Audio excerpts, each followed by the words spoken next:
ನಿಮ್ಮ favourite serials ಈಗ ಟಿವಿಗಿಂತ ಮುಂಚೆ ಸನ್ ನೆಕ್ಸ್ಟ್ ಆಪ್ ನಲ್ಲಿ ಜಾಲಿಯಾಗಿ ಎಲ್ಲರಿಗಿಂತ ಮುಂಚೆ ನೋಡಿ. ಈಗಲೇ ಸನ್ ನೆಕ್ಸ್ಟ್ ಆಪ್ ಡೌನ್ಲೋಡ್ ಮಾಡಿ ಮತ್ತು ಸಬ್ಸ್ಕ್ರೈಬ್ ಮಾಡ್ಕೊಳ್ಳಿ. ನೀವ್ ನನ್ ಕತ್ತಿಗೆ ತಾಳಿ ಕಟ್ಟಿದ್ದು ಅದು ತಾಳಿ ಅಲ್ಲ, ನೀರಿನ ಕುಣಿಕೆ. ಕಾವೇರಿ, ನನ್ ಮಾತ್ ಕೇಳು. ನನ್ ತಾಳಿನ ಮಾತಾಡ್ಬೇಡಿ. ನೀವು ಮಾತಾಡೋ ಅರ್ಹತೆನ ಕಳ್ಕೊಂಡ್ಬಿಟ್ರಿ. ಹೆತ್ತ ಮಕ್ಕಳ ನಿಮ್ಮನ್ನ ನಂಬದೇ ಇದ್ದಾಗ ನಾನು ಅನುಮಾನ ಪಡ್ಬೇಕಾಗಿತ್ತು. ಆದ್ರೆ ನಾನೊಬ್ಳು ದಡ್ಡಿ. ನೀವು ದೇವ್ರು ಅಂತ ಪೂಜೆ ಮಾಡ್ದೆ. ನನಗೆ ನಿಮ್ಮ ಮೇಲೆ ಅನುಮಾನನೇ ಬರ್ಲಿಲ್ಲ. ಅದಕ್ಕೆ ನನಗೆ ತಕ್ಕ ಶಾಸ್ತಿನೇ ಆಗಿದೆ. ನಿಮ್ಮತ್ತೆ ಏನೇ ಹೇಳಿ, ನೀವು ಮನಸ್ಸು ಮಾಡಿದ್ರೆ ಈ ಶಾಸ್ತ್ರನ ಅವಾಯ್ಡ್ ಮಾಡಬಹುದಾಗಿತ್ತು. ಆದ್ರೆ ನೀವು ಅದಕ್ಕೆ ಪ್ರಯತ್ನನೂ ಮಾಡಲಿಲ್ಲ. ಆದ್ರೆ ನೀವು ಮಾಡಿರೋ ಈ ತಪ್ಪನ್ನ ನಾನು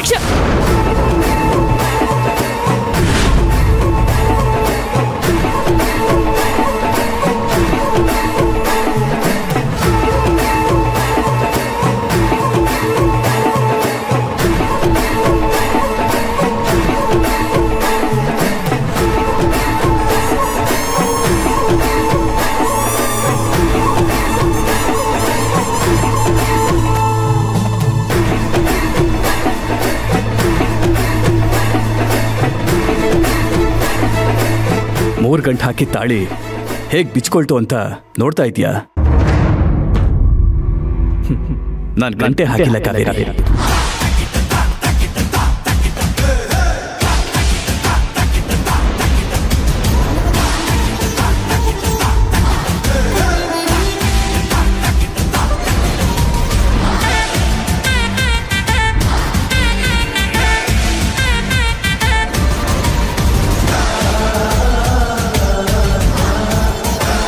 ಮಕ್ಕಳನ್ನ ಮೀರಿ ನಿನ್ನ ನಂಬಿದ್ದು ಮೋಸ ಮಾಡಕ್ಕೆ ಅಂತಲ್ಲ.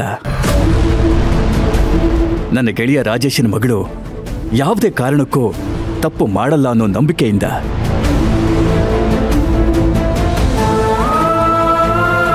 ನಾಳೆ ನನಗೆ ಹೆಚ್ಚು ಕಡಿಮೆಯಾಗಿ ನನ್ನ ಜೀವ ಹೋದ್ರೂ ಮನೇನ, ಕಂಪನಿ ಜವಾಬ್ದಾರಿನ ಧೈರ್ಯದಿಂದ ನಿಭಾಯಿಸ್ತಾಳೆ ಅನ್ನೋ ಭರವಸೆಯಿಂದ. ನೀನು ಹೇಳ್ದಾಗೆ ಅತ್ತೆ ಅಲ್ಲದೆ ಆ ಜಾಗದಲ್ಲಿ ಬೇರೆ ಯಾರೇ ಇದ್ದಿದ್ರು ನಾನು ಆ ಶಾಸ್ತ್ರನ, ಪೂಜೆನ ಖಂಡಿತ ತಪ್ಪಿಸ್ತಾ ಇದ್ದೆ. ಆದ್ರೆ ಅತ್ತೆ ಮಾತಿಗೆ ಇಲ್ಲ ಅನ್ನೋ ಧೈರ್ಯ ನನಗಿಲ್ಲ. ಹಾಗಾಗಿ ಅವ್ರ ಮಾತಿಗೆ ಕಟ್ಟಿಬಿದ್ದು ಪೂಜೆನ, ಶಾಸ್ತ್ರನ ಮಾಡಿದೆ ಅಷ್ಟೇ.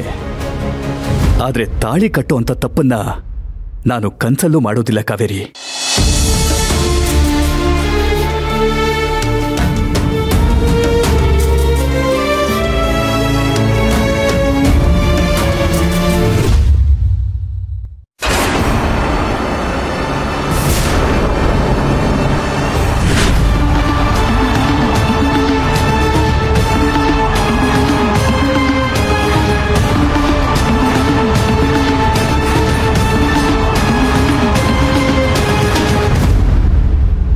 ಇವ್ರು ಯಾವಾಗ ಬಂದ್ರು ಕಾವೇರಿ?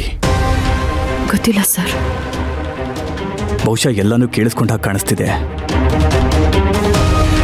ಮನೆಯವ್ರನ್ನ ಹೇಗಾದ್ರೂ ಸಂಭಾಳಿಸ್ಬೋದು, ಆದ್ರೆ ಅತ್ತೆನ ಸಂಭಾಳಿಸೋದೇ ತುಂಬಾ ಕಷ್ಟ. ಸಾರಿ ಸರ್, ಕೋಪದಲ್ಲಿ ನಾನೇನೇನೋ ಅಂದ್ಬಿಟ್ಟೆ. ನಂದೇ ತಪ್ಪು, ದಯವಿಟ್ಟು ನನ್ನ ಕ್ಷಮಿಸಿ. ಹೋಗ್ಲಿ ಬಿಡು ಕಾವೇರಿ. ವಿಧಿ ಏನಾಗಬೇಕು ಅಂತಿತ್ತೋ ಅದೇ ಆಗಿದೆ. ಏನಾಗುತ್ತೋ ಅದನ್ನ ಫೇಸ್ ಮಾಡೋಣ.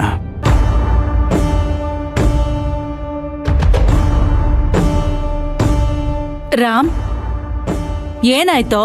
ಕಾವೇರಿ ಯಾಕೆ ಹಾಕಿ ಕಿರ್ಚ್ಕೊಂಡ್ಲು?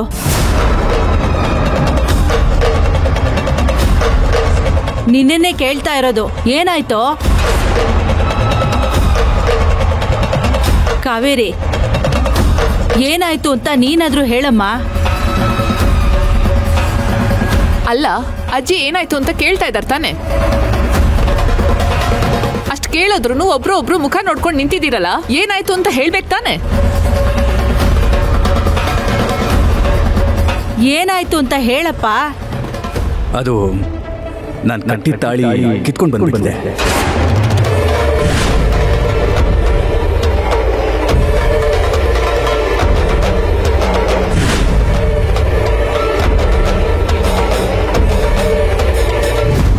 ಅತ್ತಿಗೆ, ನಮಗೆ ಸಾಕ್ಷಿಯಾಗಿ ತಾಳಿ ಕಟ್ಟಿದ್ದು ಆ ದೇವ್ರಿಗೂ ಇಷ್ಟ ಆಗಲಿಲ್ಲ ಅನ್ಸತ್ತೆ.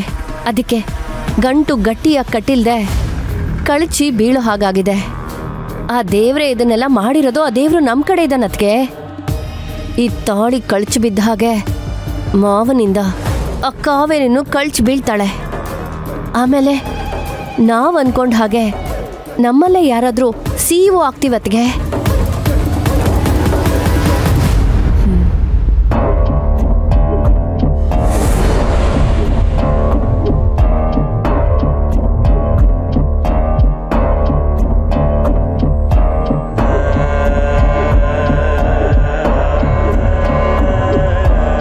ಹೇಗಾಯ್ತಿದು? ಹೇಗೆ ತಾಳಿ ಬಿಚ್ಕೊಳ್ತು? ಅದೇ ಗೊತ್ತಿಲ್ಲ ಅತ್ತೆ. ಕಾವೇರಿ ತುಂಬಾ ಡಿಸ್ಟರ್ಬ್ ಆಗಿದ್ಲು.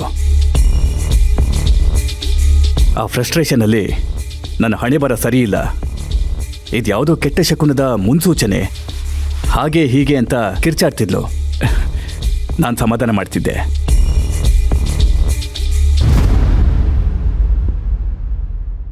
ಈಗ ನಿಮ್ಮನ್ನು ನೋಡ್ತಿದ್ದ ಹಾಗೆ ಎಲ್ಲಿ ನೀವು ನನ್ನ ತಪ್ಪಾಗಿ ತಿಳ್ಕೊತೀರಾ ಅಂತ ಹೆದರ್ಕೋತಿದ್ಲು. ಹಾಗೆಲ್ಲ ನೀವೇನು ತಿಳ್ಕೊಳ್ಳಲ್ಲ, ಪರಿಸ್ಥಿತಿನ ಅರ್ಥ ಮಾಡ್ಕೋತಾರೆ ಅಂತ ಬುದ್ಧಿ ಹೇಳ್ತಾ ಇದ್ದೆ.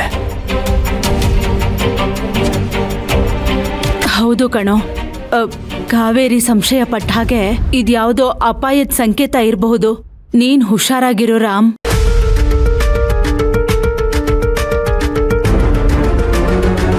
ಇದಕ್ಕೇನ್ ಪರಿಹಾರ ಮಾಡ್ಬೇಕು ಅಂತ ಪುರೋಹಿತರನ್ನ ಕೇಳೋಣ. ಅಲ್ಲಿ ತನಕ ಈ ತಾಳಿನ ದೇವ್ರ ಮುಂದೆ ಇಟ್ಟು ಮೊದ್ಲಿನ ತರ ಅರ್ಶನದ ದಾರನೇ ಕಟ್ಕೊಮ್ಮ. ಜಾಸ್ತಿ ಯೋಚನೆ ಮಾಡ್ಬೇಡ ಕಾವೇರಿ. ಈ ಸೃಷ್ಟಿಲಿ ಏನೇ ಆದ್ರೂ ಅದು ಭಗವಂತನ ಲೀಲೆ ಅಂತ ತಿಳ್ಕೊ. ನಿನ್ ಜೀವನದಲ್ಲಿ ಒಳ್ಳೇದಾಗ್ತಾ ಇದ್ರೆ ಭಗವಂತ ನಿನ್ನ ಕಾರ್ಯಕ್ಕೆ ಖುಷಿ ಪಟ್ಟು ಸಂತೋಷದಿಂದ ಆಶೀರ್ವಾದ ಮಾಡಿದಾನೆ ಅಂತ ತಿಳ್ಕೊ. ಕಷ್ಟಗಳು ಬಂದ್ರೆ, ಸಂಕಟಗಳು ಬಂದ್ರೆ ಅವನು ನಿನ್ನನ್ನ ಪರೀಕ್ಷೆ ಮಾಡ್ತಾ ಇದ್ದಾನೆ ಅಂತ ತಿಳ್ಕೊ. ಆ ಪರೀಕ್ಷೆಯಲ್ಲಿ ನೀನ್ ಗೆದ್ರೆ ಜೀವನದಲ್ಲಿ ಯಾವತ್ತೂ ನಿನಗೆ ಕಷ್ಟ ಕಾರ್ಪಣ್ಯ ಬರ್ದಂಗೆ ನೋಡ್ಕೋತಾನೆ. ಅದಕ್ಕೆ ನಿನ್ನ ನಂಬಿಕೆ ಮುಖ್ಯ. ಏನೇ ಆಗ್ಲಿ ಆ ನಂಬಿಕೆನ ಕಳ್ಕೋಬೇಡ. ಸರಿ ಬಾ, ಅರ್ಶನದ ದಾರ ಕಟ್ಕೊಳ್ಳುವಂತೆ ಬಾ.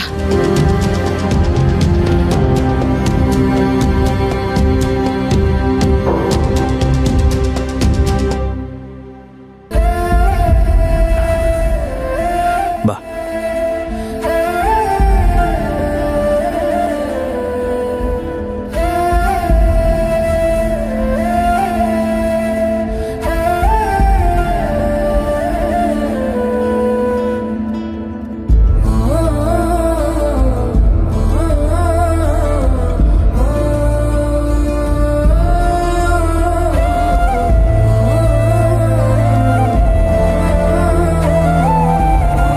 ತಾಯಿ, ಉದ್ವೇಗಕ್ಕೊಳಗಾಗಿ ರಾಮ್ ಸರ್ನ ತಪ್ಪಾಗಿ ತಿಳ್ಕೊಂಡೆ.